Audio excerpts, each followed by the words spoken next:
একটা শহরের মাঝখানে ছিল সরকারি হাসপাতাল।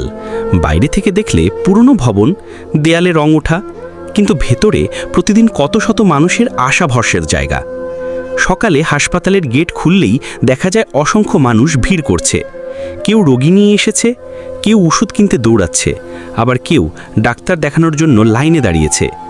রোগীদের কান্না, আতঙ্ক, স্বজনদের দোয়া আর ডাক্তার নার্সদের ব্যস্ততা সব মিলে এক অদ্ভুত দৃশ্য। একদিন হাসপাতালে এলো এক দরিদ্র বাবা।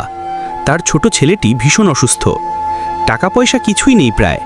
চোখে পানি নিয়ে বলল, স্যার, আমার বাচ্চাটাকে বাঁচান, আমি গরিব মানুষ, ওষুধ কিনতে পারবো না। ডিউটিতে থাকা ডাক্তার প্রথমে একটু কঠিন মনে হলেও ভেতরে খুব দয়ালু ছিলেন। তিনি ছেলেটির অবস্থা দেখে দ্রুত ব্যবস্থা নিলেন। নার্স এসে স্যালাইন দিল, ইঞ্জেকশন দিল।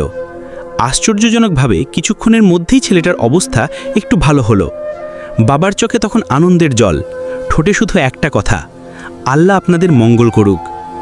অন্যদিকে ওয়ার্ডের আরেক কোণে এক বৃদ্ধা শুয়ে আছেন, একা, দেখভাল করার মতো কেউ নেই। নার্সেরাই তাকে মা বলে ডাকে, খাওয়ায়, ওষুধ খাওয়ায়। এই হাসপাতালের দেয়ালের ভেতরে শুধু রোগ নয়, ভালোবাসা, মমতা আর মানবিকতার গল্প প্রতিদিন লেখা হয়। রাত হলে হাসপাতালের চিত্র আরও ভিন্ন। জরুরি বিভাগে অ্যাম্বুলেন্সের সাইরেন বাজতে থাকে, আহত মানুষ আসে, ডাক্তাররা দৌড়ায়, নার্সেরা ব্যস্ত থাকে। অনেকে বাঁচে, কেউ কেউ চিরদিনের মতো চলে যায়। কান্না আর হাসির মিলন মেলাই যেন এই হাসপাতাল। হাসপাতাল শুধু চিকিৎসার জায়গা নয়, এটা মানুষের জীবনের যুদ্ধক্ষেত্র। এখানে আশা জন্মায়, ভরসা গড়ে ওঠে, আবার অশ্রুস্রোতও বয়ে যায়।